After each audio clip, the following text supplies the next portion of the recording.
Hello friends, free tuition classes में आप सभी का स्वागत है। और आज हम करते जा रहे हैं टीएस के बाद क्लास 12 चैप्टर नंबर 7 का क्वेश्चन नंबर 27। ओके, तो आइए स्टार्ट करते हैं। बेटर प्रोस्पेक्ट लिमिटेड एक कंपनी है, ठीक है। और उसने एक लैंड एक्वायर किया कॉस्टिंग 1 लाख रुपए की, और उसके बदले में उसने 1000 इक्विटी शेयर्स भी इशू कर दिए हैं, जिसमें शेयर की कॉस्ट कितनी है, 100 रुपये है।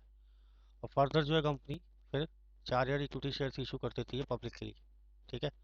दैट मीन्स ये थोड़ा सा एक डिफरेंट मिक्सअप केस है। तो आपने ये ध्यान रखना है, यहाँ पे जो लैंड खरीदा गया है उसके लिए कंपनी ने 1000 इक्विटी शेयर्स वेंडर को दे दिए, ठीक है।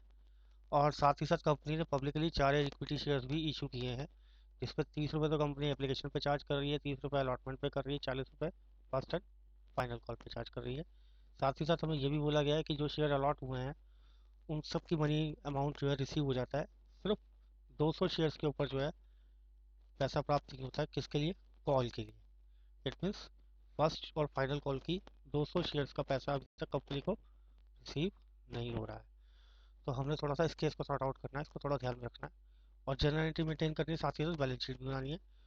तो आई थिंक थोड़ा बेटर क्वेश्चन अब आया है, अब स्टैंडर्ड लेवल पे हम लोग आ चुके हैं, ठीक है। तो हम धीरे धीरे आगे बढ़ते हैं।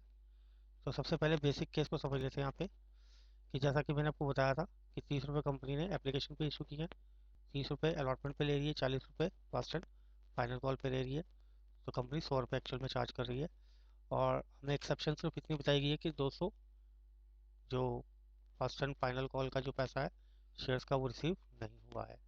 तो ये कौन सा केस कहलाएगा? ये कहलाएगा कॉल्स इन एरियर का केस, ठीक है।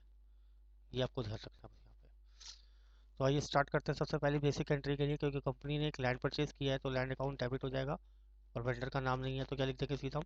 तो वेंडर अकाउंट, ठीक है। तो कितने से हो जाएगा फ्रेंड्स? वो 1 लाख रुपए से। और उसकी पेमेंट कंपनी ने कैसे की है?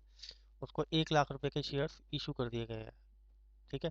इट मीन्स उसको 1 लाख रुपए के उसके बदले में, अमाउंट के बदले में 1 लाख के शेयर दे दिए गए हैं। तो एक शेयर की कॉस्ट कितनी है? 100 रुपये, और 1000 इक्विटी शेयर दिए हैं, तो इसलिए इसका कोई भी बाकी कट ऑफ बैलेंस नहीं बचा है। तो इट मीन्स ये दोनों एंट्रीज अपने अपने कंप्लीट हो चुकी हैं।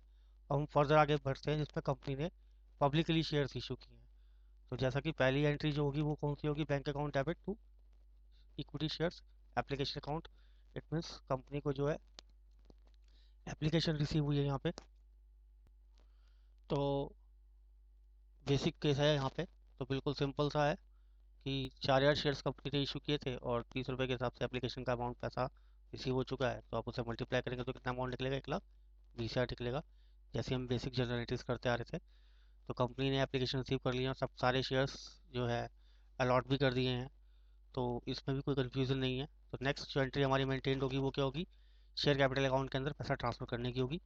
तो वहाँ पे क्या होगा? वो भी 1,20,000 से ही हो जाएगी, क्योंकि एप्लीकेशन का पैसा भी पूरा रिसीव हो चुका था, वो ट्रांसफ़र कर दिया गया है।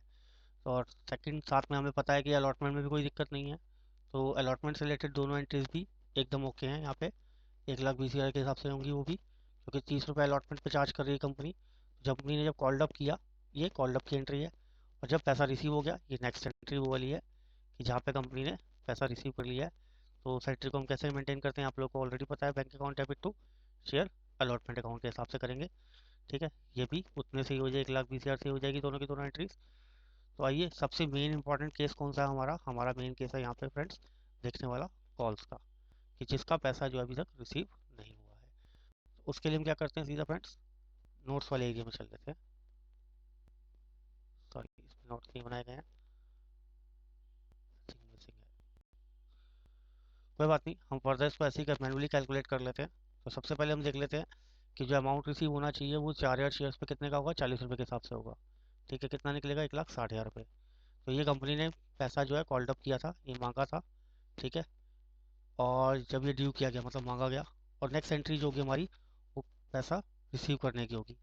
तो कंपनी के पास आपको बताया गया ऑलरेडी 200 शेयर्स का पैसा नहीं आया है।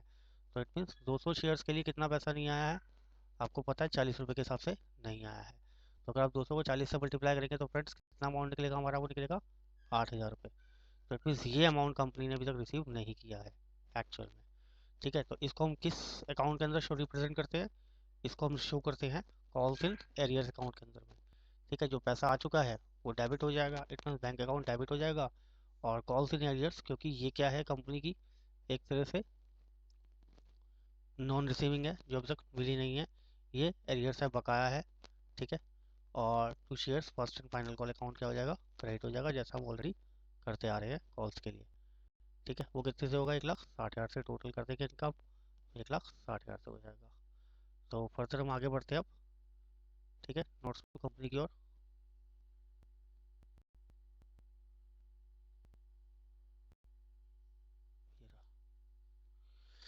तो देखिए बेसिकली यहाँ पे हुआ क्या है, हमें पता है कंपनी ने कितने शेयर इशू किए हैं फ्रेंड्स। कंपनी ने टोटल इशू किए हैं 5,000 शेयर्स। कैसे, 1,000 तो वेंडर को इशू किए थे प्लस 4,000 पब्लिकली इशू किए हैं। तो टोटल शेयर्स कितने हो जाएंगे हमारे पास, 5,000 शेयर्स हो जाएंगे। और हर शेयर की कॉस्ट कितनी है, 100 रुपये है। तो ना तो यहाँ कोई डिस्काउंट का केस है, ना ही ये प्रीमियम का केस है, तो इसमें सिंपल सिंपल एंट्रीज है। और वैसे भी सिक्योरिटी प्रीमियम्स को अलग से रिप्रेजेंट किया जाता है, ठीक। तो रिजर्व सरप्लस टैब के अंदर दिखाया जाता है, आपको पहले से ही पता है, आप ऑलरेडी प्रीवियस क्वेश्चन भी देख चुके हैं। तो अब यहाँ पे जो हाल फिलहाल जो बात हो रही है, वो कंपनी ने कितने शेयर्स इशू किए हैं फ्रेंड्स, 5,000 शेयर्स इशू किए हैं। 100 रुपये का एक शेयर है, जिसका टोटल अमाउंट कितना बन जाएगा, 5 लाख। और जो पब्लिकली शेयर्स इशू हैं वो 4,000 है, ये देखिए अलग से दिखाया गया है 1,000 शेयर्स को। और हमें पता है कि ऑलरेडी कॉल्स इन एरियर्स भी है यहाँ पे, उसको हम क्या करते हैं, इसको हम सब्ट्रैक्ट कर देते हैं, मतलब माइनस करके दिखाया जाएगा। तो 4 लाख में से आपको पता है कॉल्स इन एरियर्स कितनी निकली थी हमारी, 8,000 रुपये निकली थी। तो इट मीन्स ये पैसा अभी बकाया है, ये अभी रिसीव नहीं हुआ है। तो 5 लाख टोटल इसका हो जाएगा, 5 लाख रुपए, ठीक है फ्रेंड्स। इस 5 लाख में से अगर मैं 8,000 रुपये माइनस कर दूंगा तो मेरा अमाउंट क्या निकलेगा, 4,92,000 रुपये निकलेगा, ठीक है। अब इसी तरह कंपनी ने जो है, क्योंकि एसेट भी परचेज की है, तो किसी एक वेंडर से जिसका नाम यहाँ पे अननोन है, बताया नहीं गया है, तो इसलिए हम उसको किस में दिखाएंगे, टेंजिबल एसेट्स। ये एक नया आपके लिए सेक्शन आया, नया कॉलम आया है, अब इसको समझ लीजिए। टेंजिबल एसेट्स के सेक्शन में से दिखाया जाता है। और जो कंपनी ने परचेज किया, तो कंपनी ने क्या परचेज किया था यहाँ पे, लैंड। तो लैंड कितने का था, वो 1 लाख रुपए का था, जिसके एवज में कंपनी ने क्या किया था, शेयर्स इशू किए थे 1 लाख रुपए के, ठीक है ना। और next cash and cash equivalent में क्या आएगा, आपको पता है कैश एंड कैश इक्विवेलेंट में क्या आएगा फ्रेंड्स।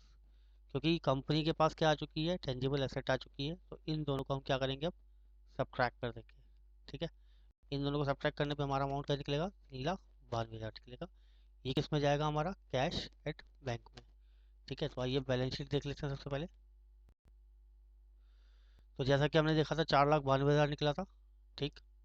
और क्योंकि कंपनी के पास जो है फिक्स एसेट अब आ चुकी है, कंपनी ने 1 लाख रुपए की जो है एसेट खरीदी थी, ठीक है, लैंड खरीदा था, वो 1 लाख रुपए का यहाँ दिखा दिया गया इस बार। करंट एसेट के अंदर में हमारे पास कैश एंड कैश इक्विवेलेंट है, वो कितने के हैं, 3,92,000 के हैं, जो हमने अभी सब्ट्रैक्ट करके निकाले थे। तो इन दोनों का अगर टोटलिंग करें तो कितना निकलेगा, 4,92,000, जो एक्चुअल में लाइबिलिटीज़ के इक्वल है, क्योंकि ये हमारा कौन सा टैब है, इक्विटी एंड लाइबिलिटीज़ का है। और ये कौन सा टैब हमारा, एसेट का है, तो ठीक है। तो इट मीन्स लाइबिलिटी और एसेट्स का बैलेंस क्या आ रहा है, इक्वल आ रहा है। इट मीन्स बैलेंस शीट हमारी यहाँ पे ओके हो चुकी है। तो सबसे पहले आपको तो ये माइंड में रखना चाहिए कि हमने जो यहाँ पे 1 लाख रुपए सब्ट्रैक्ट किया, तो किया क्यों, ठीक। क्योंकि अगर हम इसे सब्ट्रैक्ट नहीं करते तो इट मीन्स इसकी एंट्री क्या हो जाती, डुअल एंट्री मेंटेन हो जाती। क्योंकि कंपनी जो है ऑलरेडी कैश के बिहाफ पे जो है शेयर इशू कर चुकी है, तो इसको ऑलरेडी रिप्रेजेंट किया जा चुका है। वो ये पैसा कहाँ इन्वॉल्व है, इस वाले अमाउंट में इन्वॉल्व है। अब ध्यान से देखिए, ये पैसा किस में इन्वॉल्व है फ्रेंड, ये सारा का सारा पैसा इस 4,92,000 के अंदर में ऑलरेडी एडेड है। अगर हम इसको सब्ट्रैक्ट नहीं करेंगे तो ये कैसा बन जाएगा, डबल एंट्री बन जाएगी। मतलब एक ही चीज़ की आपने 2 बार एंट्री कर दी है, ठीक है। तो उस चीज़ को रिमूव करने के लिए क्या किया गया, उसमें से 1 लाख रुपए हटा दिए गए हैं, ताकि उसको अलग से सेपरेट करके दिखाया जा सके। तो कंपनी के पास एक्चुअल में जो कैश आया होगा, जो कैश की रिसीविंग हुई है, वो सारी इस तरीके से हुई है। और अगर आपको थोड़ा सा फिर भी कॉन्सेप्ट क्लियर करना है तो आप कैश बुक बना करके या बैंक बुक बना करके सारे कॉन्सेप्ट को और अच्छे तरीके से क्लियर कर सकते हैं, साइड बाय साइड, ठीक है। तो अब आपने ये सीख लिया है कि इस क्वेश्चन को किस तरह से सॉल्व करते हैं। और अगर आपको ये वीडियो पसंद आया हो तो लाइक का बटन ज़रूर दबाइए और शेयर करना बिल्कुल मत भूलिए। आप हमारे फ्री ट्यूशन क्लासेस चैनल को सब्सक्राइब करके नए वीडियोज़ की जानकारी लगातार प्राप्त कर सकते हैं। फ्री ट्यूशन क्लासेस देखते रहिए और सीखते रहिए। Thank you.